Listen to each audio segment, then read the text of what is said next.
자, 오늘 이제 세계관, 오늘 이제 제목은 디지털 수용소라고 이제 이렇게 제목을 줬어요. 여러분, 이게 보통 일반적인 그 수용소 보면은, 여러분 뭐 영화 속에나 이렇게 보면은 그 수용소 둘레로 이렇게 담을 치던가 아니면 무슨 뭐 가시철망을 쳐요. 그래서 그 수용소 안에 있는 사람들이 도망가지 못하도록 그렇게 하죠. 근데 오늘날 이 세상은 쉽게 얘기하면은 왜 디지털 수용소냐. 오늘 우리가 살고 있는 사람들이 모든 개개인이 이 디지털화 되어 있는 그러한 사람들이에요. 디지털화된 그러한 삶, 그런 존재예요. 그래서 누구나 다 여기에서 벗어날 수가 없어요. 여기에서 벗어난다는 것은 결국은 정상적인 삶을 살 수도 없거냐, 최소한의 삶도 살기가 어려워요. 그러니까 모든 게 다 이 디지털화 되는 그 순간부터 사람은 거기에 자기도 모르는 사이에 거기에 그냥 갇힌 거예요. 예를 들면, 뭐, 나 같은 경우는 이제 아날로그도 수십 년 지내왔고, 그다음에 인터넷 시대도 지금까지 또 수십 년, 양쪽을 다 경험한 세대이지만, 그러나, 지금 태어난 애들, 또 태어난 지 이제 몇 년 안 된 몇 살, 서너 살, 네다섯 살, 얘들은 완전히 디지털 세대예요. 전자세대라고. 그러니까 얘들한테 이 다음에 커서, 야, 옛날엔 이런 인터넷이 없었어. 스마트폰이 없었어. 그러면 얘들은 못 알아듣습니다. 그게 뭔지를 몰라. 왜? 경험을 안 해봤기 때문에. 그러나 그걸 경험한 세대는 알잖아요. 그리고 그 양쪽 세대를 살아봤기 때문에 장단점도 알고 또 그 세계가 서로 굉장히 차이가 난다는 것도 알아요. 하지만 처음부터 디지털을 경험한 세대, 태어날 때부터 이미 벌써 스마트폰이 나와 있고 이미 모든 게 컴퓨터로 세상이 다 움직이고 그런 그 세대에 태어난 아이들은, 그 세대들은 아날로그를 모르죠.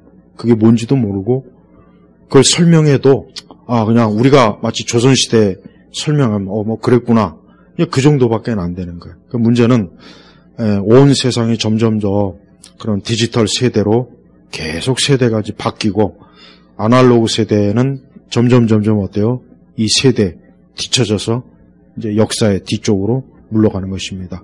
근데 문제는 뭐냐면 오히려 이런 이 디지털, 예를 들면 뭐 인터넷, 컴퓨터나 무슨 뭐 스마트폰이나 그다음에 뭐 인간이 우리가 생활하는 모든 삶의 영역이 점점 더 디지털화되고 그것이 이제 AI로 자꾸 전환함에 따라 우리 사람이라고 하는 존재 자체가 어떤 존재가 되냐면 잉여 인간이 돼. 잉여 존재가 돼버리는 거예요. 그러니까 우리는 보통 인류의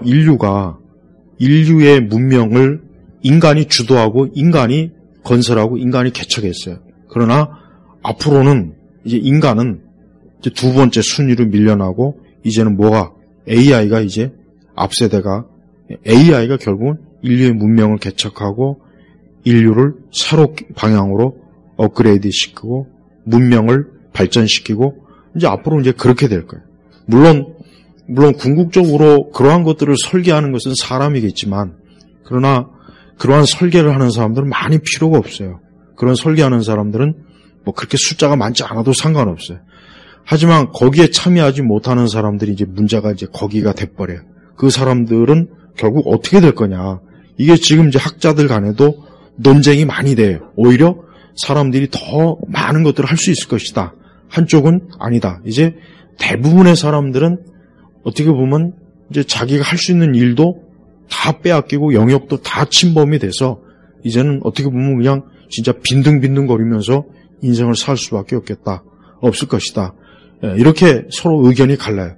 물론 어느 쪽이 더 대세가 될지는 저 시간이 가봐야 알겠지만 점점 느껴지는 것은 이 사람이 뭔가 할 수 있는 영역이 점점 줄어든다는 거.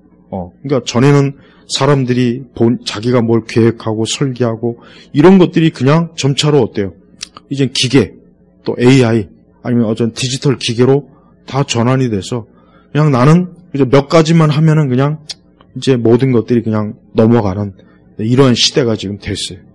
그리고 이제 이것은 이제 초기 시대고 앞으로 더 시간이 가면 갈수록 아마 많은 사람들이 이러한 디지털 문명, 이러한 문명에 굉장히 아마 자기 인간 존재에 대해서 낯설어하면서 그러면서 굉장히 여러 가지로 이제 아마 정신적으로도 혼란할 것이고 또 인간의 존재에 대해서도 더 뭔가 철학적으로 생각하지만 그래도 역시 아무리 그렇게 해봐야 답은 안 나오는 그런 세상으로 우리가 가게 될 겁니다.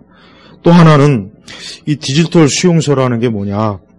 결국은 사람이 지금 현재 세우는 이 체제에서 벗어날 수가 없는 거예요. 예를 들면 우리가 아무리 산에 가서 나는 거기서 평생 흙 파먹고 살겠다. 과연 그게 가능하겠습니까? 그게 가능할 수가 없어요. 왜? 인간이란 존재 자체가 이미 자기의 의사와는 상관없이 이 세상은 점점 갈수록 어때요?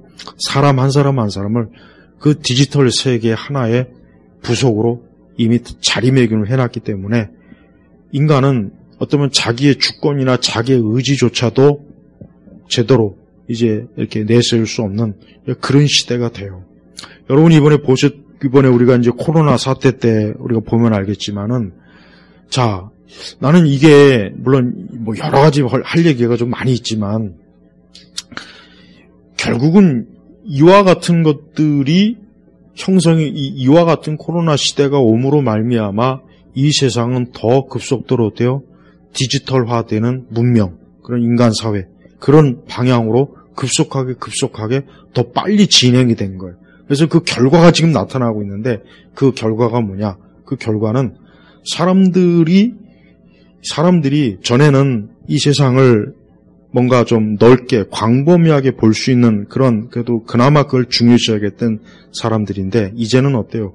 그런 걸 볼 수가 없어요. 그냥 자기 코앞에 있는 것만 겨우겨우 볼 수 있는 그런 세상이 돼버린 거예요. 그러면 결국은 어떻게 됩니까? 이 세상의 거대한 활동이나 계획이나 움직임은 내 의사와는 상관없이 국가, 정부, 기관이 알아서 다 결정을 해버리는 거예요. 그럼 이거 우리 이제 백신 문제만 해도 그래요. 과거에는 백신이라는 건 내가 맞고 싶으면 맞고 맞기 싫으면 안 맞을 수 있었어요. 진짜. 그럴 수 있었다고. 그러나 여러분 이번에 보듯이 내가 맞기 싫다고 맞을 수 없었습니까? 아니야. 다 맞기 싫어도 어쩔 수 없이 맞을 수밖에 없는 그런 상황으로 몰고 갔어요. 이게 근본적으로 그냥 단순히 의학적인 문제가 아니라 이 근본적으로 뭐냐. 이 디지털화 됐기 때문에 그래요. 그러니까 어떤 한 사람이 우리 사회에서 너가 문제가 생겨서 이 사회와 조직과 이 체제, 심지어 국가와 이런 것들이 잘못되면 어떻게 할 것이냐, 네가 책임질 거냐, 이런 식으로 몰아가면 누구 한 사람도 거기에 제대로 거부하기가 참 어려운 그런 시대가 돼버린 거예요. 이게 자체가 뭡니까? 이게 디지털화된 하나의 현상이에요. 그러니까 사람들이 자기도 모르는 사이에 자기 자신을 거의 그냥 AI 존재로 그렇게 인식을 해버린 거예요. 그리고 이제 또 하나 이제 두 번째는 뭐냐? 이제 더 이상 개인의 의견은 중요시 여기지 않아요. 이제 더 이상 개인의 의견은 중요한 게 아니다. 그러니까 내 의견, 내 생각, 내 뜻은 이렇다 하는 것들을 이제 더 이상 이 사회나 세계가 용납을 하지 않아요. 왜 용납을 하지 않냐? 너 개인의 생각이나 개인의 의지는 중요한 게 아니다. 중요한 것은 전체가 어떠냐? 전체에 미치는 게 뭐냐? 이게 중요한 거예요. 그러니까 개인이라고 하는 존재 자체를 말소시켜버리는 거예요. 이 디지털화되면. 그래서 점점 사람이 어떤 자기 개인의 의집, 자기 개인의 어떤 의사표현, 자기 개인의 결정을 오늘날 세상은 무력화시키는 그러한 전략으로 점점 더 나아가요. 그래서 사람들은 그럴 때마다 어떻게 됩니까? 무기력해지죠. 그러나 시간이 지나면 그걸 굉장히 당연하게 여기고 그걸 아주 편안하게 여겨요. 그래서 그냥 알아서 다 하는구나. 알아서 국가와 정부와 이 사회가 다 하는구나. 나는 그냥 가만히 하라는 대로 하면 되고 시키는 대로 하면 되고 순서가 되면 그 순서대로 내 차례가 되면 거기에 따르면 되는구나. 그러니까 사람들이 자기도 모르게 순응해버린 거예요. 순응. 그러니까 거기에 그냥 이것이 옳고 그른지에 따지기보단 그냥 무조건 하면 되는구나 하고 거기에 어때요? 그냥 참여해버리는 거예요. 하나의 부속품이 돼버린 거예요. 또한 세 번째는 뭐냐? 세 번째는 이 세상 전체가 이 디지털화 되기 때문에 우리 지금 세계화 시대 이후에 에도 그랬지만 이제는 더 급속하게 어때요? 이제는 온 세계 자체가 철저하게 서로 연결된 사회가 돼버렸어요. 그러니까 더 이상 어느 한 국가와 한 사회가 독립적으로 하기가 굉장히 어려운 시대가 돼버린 거예요. 그래서 점점 사람들이 어떤 생각을 하느냐. 전에는 그냥 내 개인의 문제, 이 사회 문제, 국가 문제만 혹 진짜 더 생각을 많이 하는 사람들은 국가의 문제만 생각할 수 있었지만 이제는 어떠냐. 저 미국이 어떻게 돌아가는지, 유럽이 어떻게 돌아가는지, 중국이 어떻게 돌아가는지 이런 것까지도 내가 직접 신경을 써야 될 만큼 어때요? 우리의 삶이 굉장히 촘촘히 연결된 거예요. 그 촘촘히 연결됐다는 건 뭐냐면 결국은 이 디지털 사회에서 나타나는 이제 특징이 돼버려요. 특징. 그러니까 촘촘히 연결돼서 어느 하나가 독립적인 활동을 하기가 어렵게 만들어버려서 그 사람을 그냥 어때요? 그 사람이 자기 의지와는 상관없이 이 세계 전체의 경영의 하나의 요소, 부품으로 그냥 자기도 모르는 사이에 거기에 끼어 들어가는 거예요. 그 다음에 이제 오늘은 이제 이 주제가 어쨌든 이제 기독교적인 관점을 볼 때 우리가 기독교적인 관점에서 볼 때 그럼 이것이 과연 뭘 얘기하는 거냐? 확실히 지금 우리가 살고 있는 세상은 어떤 사람들은 이런 생각을 하는 것 같아요. 이거 뭐냐면 흔히 얘기해서 이제 새로운 인간이 완벽하게 살 수 있는 어떤 새로운 세상, 새로운 정치 체제, 새로운 시스템, 심지어 질병도, 전염병도, 그다음에 식량도, 에너지도 이런 것들을 온 세상이 일괄적으로 하나로 연결하는 그런 세상을 누군가는 지금 꿈꾸고 있는 것 같아요. 그러다 보니까 점점 어때요? 각 어떤 민족주의를 아주 굉장히 폄하시키고 또 각 사람들이 아니면 각 국가와 사회가 어떤 자기 스스로의 주권을 행사하는 일을 굉장히 제한을 내버려요. 그거는 전체 세계에 아주 대단히 나쁜 행동이다. 나쁜 것이다라고 그렇게. 근데 왜 그럴 수밖에 없는 이유가 있어요. 자, 이번에 우리가 러시아하고 우크라이나 전쟁이 일어났지만 사실 예전에는 어떤 두 나라의 전쟁이 그렇게 크게 갑자기 전 세계적으로 영향을 미치고 그러진 않았어요. 심지어 물론 없지는 않았지만 그게 막 내 피부에 와 닿고 그러진 않았어요. 그러나 지금은 어때요? 어떤 한 나라와 한 나라가 싸우게 되면 전쟁이 일어나면 이게 개개인에게 영향이 올 만큼 세상은 어때요? 정말 디지털화 돼버린 거예요. 그러니까 저쪽 나라의 문제가 나하고는 상관없는 줄 알았는데 그게 내 먹고 사는 문제하고 또 내가 사업을 하는 문제, 또 내가 무언가를 추구하는 거기에까지 직접적인 연관이 돼서 내가 굉장히 위협을 받게 된단 말이에요. 그래서 사람들이 이런 말 하잖아요. 이런 얘기 하잖아요. 우크라이나하고 러시아하고 전쟁하는 게 처음에 나하고는 아무 상관이 없는 줄 알았더니 식량이 갑자기 뭐가 부족하다. 기름이 어쩌고 저쩌고. 이게 내게 직접적으로 와 닥치니까, 이게 이제 남의 일이 아니구나. 이렇게 돼버리는 거예요. 그래서 우리 그리스도인들의 입장에서는 이것이 어떻게 보면은 굉장히 우리의 신앙과 믿음에 악영향을 미치죠. 왜?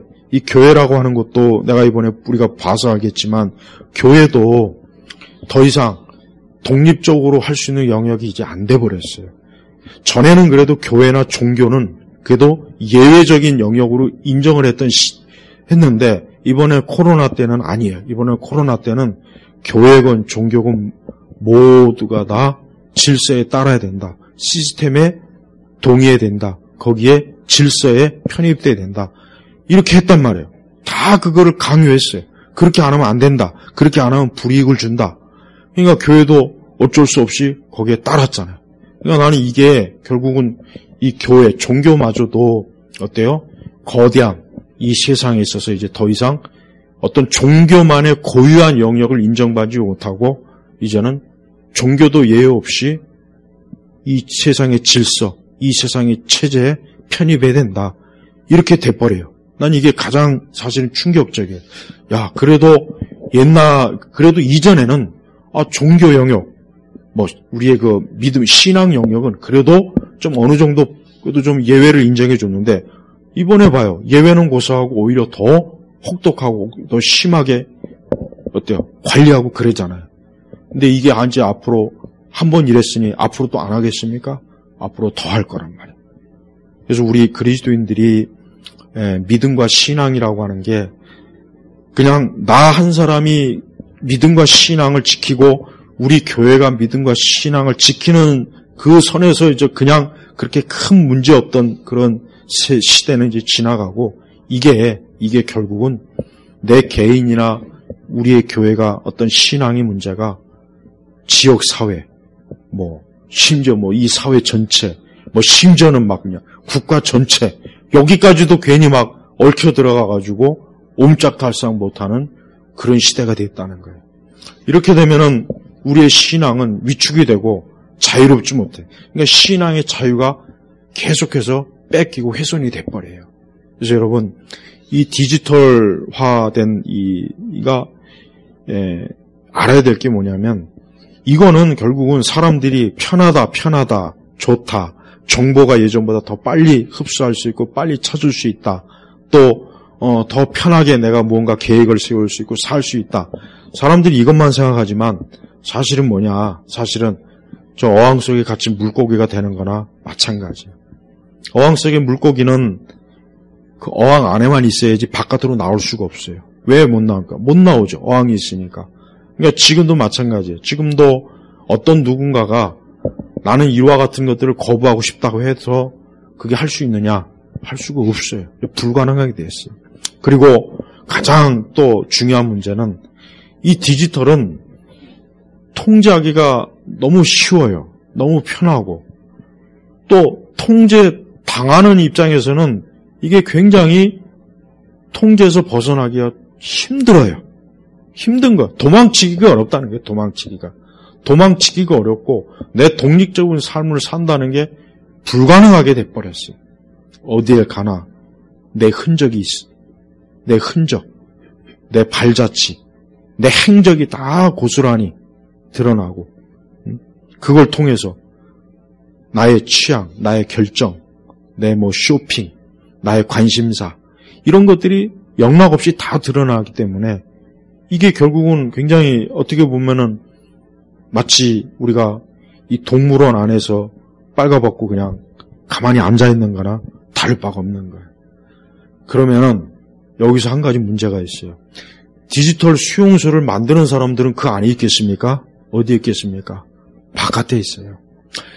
이번에 코로나 사태를 가만히 보니까 코로나 사태를 전 세계 사람들이 다 고통을 겪고 거리두기, 그 다음에 수많은 사람들이 비대면, 그 다음에 어떤 많은 사람들이 미국만 해도 굉장히 많은 이 소상공인들이 이 폐업을 많이 하고 하여튼 굉장히 참 어려움을 많이 겪었더라고요. 근데 누군가는 여러분 수용소는 관리하는 사람이 있잖아요. 관리하는 사람이 있어요. 마찬가지예요. 이 디지털 수용소도 관리하는 사람이 있어요. 그 관리자가 누굽니까? 그 관리자가 바로 뭐예요? 모든 국가의 권력을 뛰어넘는 그런 사람들이, 그 사람들이 어떤 기술자이든 컴퓨터 무슨 페이스북이나 무슨 이런 SNS를 전 세계적으로 운영하는 그런 사람들이든 그런 기업이든 결국 그들은 수용소를 관리하는 관리자가 돼 있어요. 관리자라. 그러니까 그 사람들이 쓴 책이나 그들이 하는 인터뷰를 가만히 보면 마치 꼭 수용소에 있는 어떤 소장이나 관리자가 그 수용소에 갇힌 사람들한테 훈계하듯이 명령하듯이 그렇게. 빌 게이츠가 이번에 쓴 책이 꼭 그 내용이에요. 뭐냐? 앞으로 세상에 또 다른 팬데믹이 올 것이니까 각 정부, 국가는 이렇게 하라, 저렇게 하라. 훈수질을 한 내용이에요. 이렇게 안 하면 안 좋을 것이다. 협박이나 마찬가지. 말이 좋아서 무슨 앞으로 다음 팬데믹을 위한 준비를 위한 지혜다. 말은 좋죠. 근데 내가 딱 보니까 그게 아니라 그냥 너희들은 수용소에 갇혀 있으니까 이렇게 하라는 대로 해. 그렇게 안 하면 너희들에게 좋을 거 없어. 딱 이거예요. 그리고 이번 코로나 2년 동안 그 모든 것들을 한번 1차적으로 다 시험해보고 각 국가가 어떻게 움직이나 어떻게 대책을 세우나 또 각 개인이 어떻게 이런 것들을 데이터를 이미 다 수집해서 다음에 더 거대한 또 다른 어떤 수용소를 세울 때 그동안 미비했던 보완점들을 완전히 다 딱 보완해서 이제는 어때요? 사람들이 옴짝달싹하지 못하는 그런 세상으로 가는 거예요. 그리고 사람들은 내가 오늘 디지털 수용소라고 했지만 이것을 정말 예민하게 받아들이는 사람은 그렇게 많지는 않아요. 왜 그러냐면 우선 당장 우리가 편하잖아요.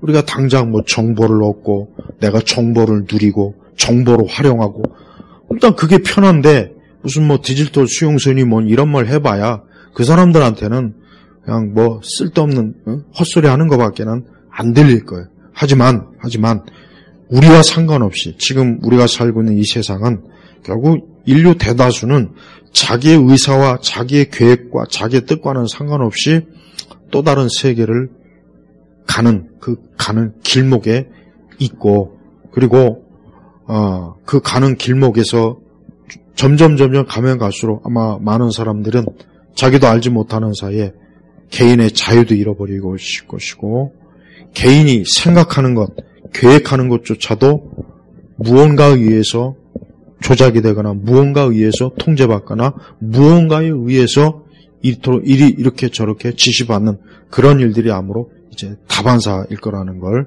우리가 꼭 알아야 됩니다. 여기서 우리의 신앙의 주권도 이제 위협을 받을 거예요. 여기서 이제 말하는 신앙의 주권이라고 하는 것은 신앙의 자유죠. 종교의 자유예요. 그냥 쉽게 얘기하면. 이거는 어느 민주사회나 똑같은 종교의 자유는 다 있는데 하지만 이제 더 이상 종교의 자유는 우리가 생각하는 그런 종교의 자유는 이제는 없어요. 이제 앞으로 종교의 자유라고 하는 것은 국가나 이 세상이 허용하는 범위까지만 종교의 자유지 우리가 마음껏 우리가 우리 마음대로 예배드리고 기도하는데 너희가 뭐야? 전엔 이랬어요. 전엔 이랬다고요. 그러나 지금은 이제 그렇게 하지 못하는 시대로 지금 가고 있다는 걸 그걸 알아야 돼요. 그래서 우리 기독교인들, 우리 교회는 이런 모든 것들이 결국은 그 하나의 거대한 디지털 수용소를 만드는 그 사람들이 세상을 설계하고 계획하고 운영하는 이런 것들을 이미 다 짜놓고 하나하나 거대 정부, 다국적 기업, 컴퓨터를 만드는 그 거대한 회사들 또 인터넷 기반이 되는 SNS를 운영하는 그런 주체들이 결국은 연합을 해서 이 세계를 어때요? 새로운 시대에 맞게 새로운 디지털 수용소로 개편해 가고 있다는 겁니다. 그래서 우리 그리스도인들의 입장에서는 이런 부분들을 정말 많이 생각해야 돼요. 나는 성경에 있는 우리가 종말이나 이런 것들을 보면은 이제 많이 이해가 돼요. 많이 이해가 되고 전에는 그냥 어떤 주석이나 성경 신학을 봐도 뭔가 이게 참 실제적인 그런 것들을 이렇게 크게 보이진 않았는데 이제는 많이 보여요. 이제는 진짜 하나님 말씀이 맞구나. 진짜 그렇게 가겠구나. 진짜 그러고 보니까 진짜 세상이 그렇게 되겠네. 이게 참 이렇게 되겠구나 하는 것들이 이제 서서히 눈에 들어오더라는 거예요. 그래서 무엇보다도 우리 그리스도인들은 우리가 가지고 있는 신앙을 어느 때든 어떤 상황이든 잘 지켜야 되겠죠. 내가 이제 그걸 우리 그리스도인들이 더 심각하고 진지하게 생각하라는 거예요. 여러분, 우리 같은 평범한 사람들은 사실 무슨 일이 내일 일어날지, 내년에 무엇가 계획되는지, 내년에 이 세상의 정치나 경제나 문화나 또 당장 피부에 닥쳐 있는 지금 현재 여러분 그 코로나도 지금 또 뭐 BA 그다음에 뭐 켄타로우스 이제 하다 이제 반 짐승 반 사람 새끼 이제 이름까지도 붙여가면서 이렇게 하는 거 보면서 내가 생각하기에는 야 이거 좀 웃기는 일 아닌가 유치한 일 아닌가 근데도 그걸 사람들이 전혀 웃기다고 생각 안 하고 진지하게 받아들이는 걸 보면서 난 그게 더 웃기는 거예요. 그게 더 웃기는 거라고. 그러니까 제발 그리스도인들은 이 세상이 흘러가는 게 하나님의 계획과 뜻대로 간다는 걸 여러분 꼭 알아야 돼요. 물론 하나님의 계획과 뜻대로 간다는 것은 굉장히 이 세상에 많은 어려운 일들이 많고 굉장히 많은 악한 것들이 많이 발생하고 일어난다는 뜻이에요. 그러나 궁극적으로 하나님은 우리를 지키고 보호하니까 거기에 대해서 하나님에 대한 믿음을 갖고 다만 우리에게 점점 닥치는 이런 부분들을 우리가 좀 더 예민하게 기도하면서 말씀을 통해서 잘 살펴보라는 거예요. 그러지 않고 그냥 교회 안에서 그냥 개토 안에 머물러가지고 주여 조사오니 이러지 말라는 거예요. 근데 지난 2년간 코로나 때 봐요. 난 지금도 마찬가지. 그리고 또 앞으로도 또 지금 물론 예측을 할 수 없지만 또 뭐 올 가을이나 겨울에 또 만약에 뭐 비대면을 또 해야 되겠다. 또 갑자기. 근데 내가 한 가지 분명한 거는 이게 절대 그대로 끝나지 않으리라는 거예요. 한 번 이런 짓을 계획하고 저지른 그런 자들이 뭐 빌 게이츠든 저커버그든 테슬라 어쩌고저쩌고든 이런 자들이 과연 그렇게 쉽게 이전 세상처럼 다시 돌아가게 걔들이 과연 놔둘까요? 난 절대 그렇지 아니라고 생각해요.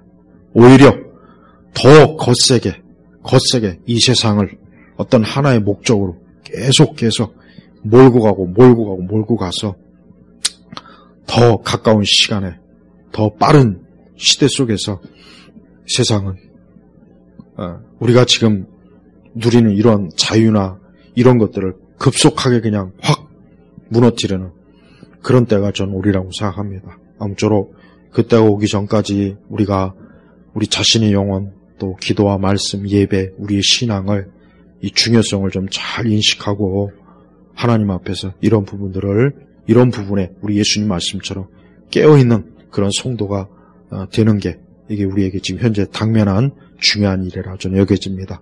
기도하겠습니다. 하나님 아버지 감사합니다. 주여 세상은 정말 외적으로 굉장히 많이 발전하고 있고 아마 앞으로도 더 많이 발전합니다. 그러면서 더 많은 불안한 요소들이 가면 갈수록 쌓이고 있는데 세상 끝날까지 함께 하신다는 주의 약속을 주께서 끝까지 지키실 줄 믿고 우리와 우리의 영혼들을 우리의 교회들을 보호해 주시고 지켜 주옵소서. 예수 그리스도의 이름으로 기도 올렸습니다. 아멘.